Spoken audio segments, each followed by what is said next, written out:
Assalamualaikum warahmatullahi wabarakatuh. Saya Masito. Di sini saya akan menjelaskan tentang peristiwa Fathul Mekah. Nah, kalian ada yang tahu nggak Fathul Mekah itu apa? Nah, Fathul Mekah adalah peristiwa di mana pembebasan kota Mekah oleh kaum muslimin. Nah, yang dipimpin oleh kaum muslimin itu dia 10.000 pasukan datang ke kota Mekah untuk dibebaskan. Nah, kenapa terjadinya Fathul Mekah ini? Karena dipicu oleh pengkhianatan kaum kafir Quraisy terhadap perjanjian Hudaybiyah. Jadi sebelum munculnya Fathul Mekah ini, peristiwa Fathul Mekah ini, sebelumnya itu terjadi namanya perjanjian Hudaybiyah. Nah, sebelum terjadinya perjanjian Hudaybiyah itu sebenarnya waktu itu Nabi Muhammad SAW memimpin rombongan 1.400 kaum muslimin untuk ingin akan melaksanakan haji bersama ke kota Mekah. Tetapi kaum Quraisy dan seluruh bangsa Arab bekerja sama untuk melarang umat Islam berhaji di kota Mekah. Jadi aksesnya itu pada ditutup ya teman-teman. Nah, karena Nabi Muhammad SAW atau Rasulullah tidak ingin terjadi pecah belah, tidak ingin ada peperangan, maka bagaimana biar ini bisa berdamai gitu loh. Caranya biar tidak terjadi pertumpahan darah. Maka dari itu Nabi Muhammad membuat perjanjian dengan orang Quraisy. Nah, di kaum muslimin itu dipimpin oleh Rasulullah, dan di Quraisy itu dipimpin oleh Suhail bin Amr. Nah, dalam isian perjanjian Hudaybiyah seperti ini ya. Nah, adapun bunyi perjanjian Hudaybiyah. Nah, isinya seperti ini. Dengan nama Tuhan, ini perjanjian antara Muhammad dan Suhail bin Amr, perwakilan Quraisy. Tidak ada peperangan dalam jangka waktu 10 tahun. Siapapun yang ingin mengikuti Muhammad diperbolehkan secara bebas, dan siapapun yang ingin mengikuti Quraisy diperbolehkan secara bebas. Nah, seorang pemuda yang masih berayah atau berpenjaga jika mengikuti Muhammad tanpa izin, maka akan dikembalikan lagi ke ayah dan penjaganya. Bila seorang mengikuti Quraisy, maka ia tidak akan dikembalikan. Tahun ini Muhammad akan kembali ke Madinah, tapi tahun depan mereka akan dapat masuk ke Mekah untuk melakukan tawaf di sana selama 3 hari. Selama 3 hari itu penduduk Quraisy akan mundur ke bukit-bukit. Mereka haruslah tidak bersenjata saat ke Mekah. Saat memasuki ke Mekah. Nah, adapun kandungannya teman-teman dalam diri perjanjian Hudaybiyah. Yang pertama, kaum Quraisy dan umat Islam akan melaksanakan perdamaian hingga 10 tahun. Yang kedua, seorang dibebaskan untuk mengikuti umat Islam ataupun Quraisy. Yang ketiga, seorang pemuda dari Quraisy yang masuk ke Madinah bisa kembali kepada kaumnya di Mekah. Nah, yang keempat, seorang pemuda beragama Islam yang masuk ke Mekah tidak boleh kembali umat Islam di Madinah. Nah, yang kelima, umat Islam dapat melaksanakan haji di tahun depan. Yang keenam, umat Islam bebas dari senjata saat beribadah haji. Nah, yang selanjutnya terakhir, perjanjian harus ditaati kedua pihak dan tidak boleh dilanggar. Lalu, Adapun faktor-faktor keberhasilan dari Fathul Mekah ya teman-teman. Yang pertama, tidak adanya bantuan dari suku lain kepada kaum Quraisy yang kala itu sekutu mereka sudah banyak yang ditawan. Nah, jadi umat kaum muslimin itu hebatnya begini, dia tidak tidak ada bantuan dari suku lain kepada kaum Quraisy. Nah, karena itu kaum Quraisy itu sekutu mereka sudah banyak yang ditawan.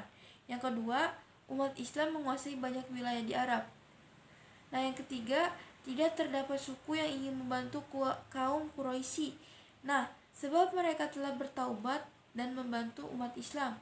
Nah, yang keempat, banyak pemuka kaum Quraisy yang mualaf atau masuk Islam.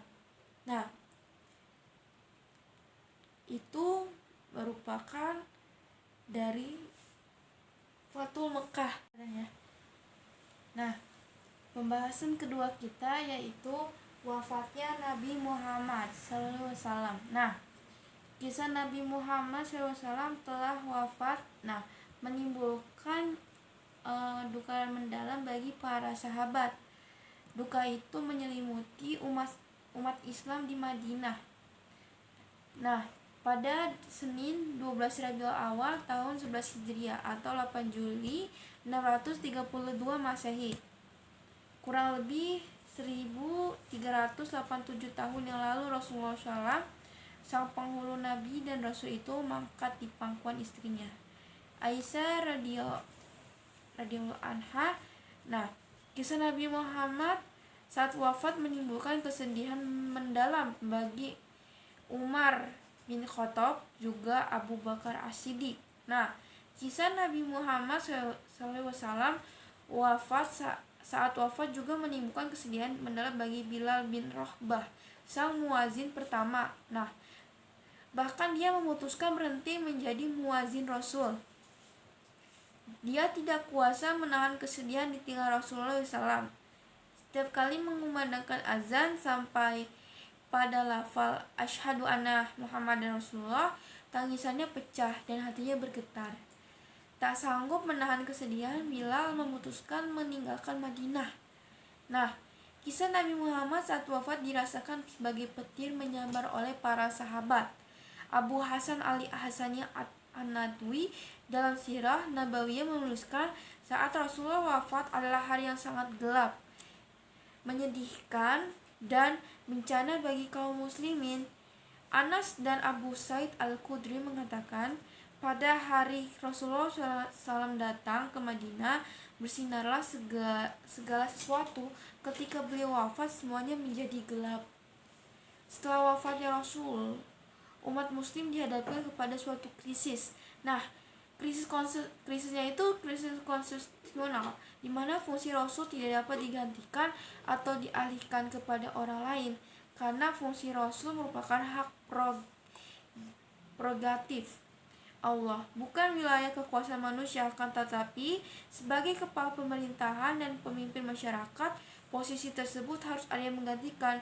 Rasul tidak menunjuk penggantinya, bahkan tidak pula membentuk suatu majelis untuk masalah tersebut, sehingga terjadi kebingungan di kalangan masyarakat muslim ketika itu. Nah, dimana kita lihat di masa sekarang ya teman-teman, di sekarang kayak pemerintah Indonesia itu pasti ada pemimpinnya nih, kayak misalnya presiden, adapun anggota-anggotanya kayak di MPR, DPR. Nah, itu semua ada bagiannya. Nah, sedangkan di zaman Rasulullah dulu, yang berkuasa itu pemimpin. Maksudnya pemimpinnya itu cuma satu ya teman-teman. Pemimpinnya cuma satu, dan dia itu belum ada pembentukan seperti MPR, DPR gitu, kayak majelis gitu-gitu, belum ada dulu. Jadi masih kayak istilahnya cuma pemimpin doang. Jadi yang bekerja itu pemimpin, dan yang mengatur segalanya juga pemimpin. Tidak seperti di sekarang, di masa sekarang, dimana pemimpinnya itu ya memimpin, tetapi di bawah anggotanya pun ada yang setiap bagian-bagiannya pun ada. Nah, makanya kenapa waktu ketika Nabi Muhammad SAW wafat, seketika itu menjadi gelap dan kebingungan.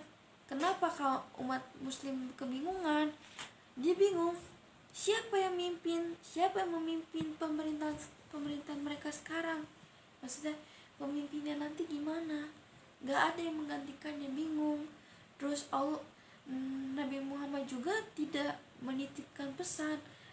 Misalnya gini, kayak wasiatnya begini, ketika saya meninggal nanti, saya harap saya digantikan oleh orang ini, misalnya. Itu tidak, teman-teman, sehingga itu menimbulkan kebingungan, dan itulah muncul seperti perpecahan antara antara istilahnya tuh antara kayak ini loh, teman-teman, tau gak sih, kayak kaum misalnya kaum dari Nabi Muhammad, bukan kaum sih, kayak keluarganya dari Muhammad, terus dari keluarga, kayak grup-grup gitu lah pokoknya. Nah, ini ya. Nah, selain itu, dalam situasi seperti ini muncul beberapa kelompok masyarakat nih yang tadi saya jelaskan. Muslim Madinah yang tengah bermusyawarah menentukan siapa pengganti Rasulullah SAW sebagai pemimpin pemerintahan dan pemimpin masyarakat. Kaum Ansor, yang mendiskusikan siapa yang akan menggantikan posisi politik dan kepemimpinan Rasulullah SAW. Mereka mencalonkan Sa'ad bin Ubadah. Sementara adapun dari yang kedua, dari kaum Muhajirin, yang Umar mencalonkan Abu Bakar. Lalu hasil dari perdebatan tersebut muncullah Abu Bakar As-Siddiq sebagai pemimpin umat Islam. Kemudian dilanjutkan oleh sahabat Umar bin Khattab. Lalu selanjutnya Utsman bin Affan dan Ali bin Abi Thalib. Kepemimpinan para sahabat yang empat ini dikenal dalam sejarah Islam sebagai sebutan Khulafaur Rasyidin, ya. Khulafaur Rasyidin, yakni para pemimpin pengganti yang mendapat petunjuk dari Allah SWT. Selama pemimpin mereka menjalankan pemerintahan dengan bijaksana, mereka dapat menyelesaikan persoalan dengan baik. Tidak hanya masalah sosial, politik, juga masalah-masalah keagamaan. Hal itu terjadi karena mereka adalah para sahabat Rasulullah yang paling dekat, sehingga mereka memiliki otoritas keagamaan yang cukup mumpuni. Meskipun hanya berlangsung selama lebih kurang 30 tahun ya teman-teman, masa pemerintahan Khulafaur Rasyidin ini merupakan masa yang penting dalam perjalanan sejarah umat Islam, karena pada masa ini terjadi kemajuan yang cukup signifikan dalam banyak hal, terutama dalam bidang sosial, politik, dan pemerintahannya. Pada paruh pertama pemerintah Khalifah Abu Bakar misalnya, pergolakan sosial terjadi karena munculnya kelompok pembangkang yang terdiri dari para nabi palsu. Muncullah kenapa adanya nabi palsu itu awal mula dari situ, teman-teman. Mereka menolak membayar zakat, dan gerakan kaum murtad. Selain semua itu dapat diselesaikan dengan baik oleh Khalifah Abu Bakar. Adapun selanjutnya, keberhasilan Khalifah Abu Bakar dapat mengatasi berbagai gejolak sosial politik yang terjadi pasca wafatnya Rasulullah SAW. Membuat susunan politik menjadi terkendali sehingga ia mampu menjalankan program pengembangan wilayah kekuasaan Islam. Keadaan ini merupakan fondasi besar dalam menciptakan ketenangan dan kedamaian di masa-masa sesudahnya, sehingga Islam dapat bertahan hingga kini ya teman-teman. Pertanyaannya nih teman-teman, Islam itu menurut kalian sekarang itu maju atau mundur? Ada yang bisa menjawab? Menurut saya Islam itu mundur. Kenapa teman-teman? Karena kita lihat sekarang, di zaman sekarang, anak-anak seumuran kita ataupun di bawah kita masih yang namanya tidak tahu agama, tidak tahu nama-nama nabi, tidak tahu bacaan surat seperti apa. Terus mereka itu lebih disibukkan dengan menggunakan handphone, teman-teman. Jadi Al-Quran itu tidak terpakai. Dan sekarang juga Islam itu seperti tidak dibawa. Mereka lebih mementingkan diri mereka sendiri. Nah, gitu teman-teman. Nah, pembahasannya sampai sini aja ya teman-teman. Mohon maaf kalau ada salah kata. Saya tutup. Wassalamualaikum warahmatullahi wabarakatuh.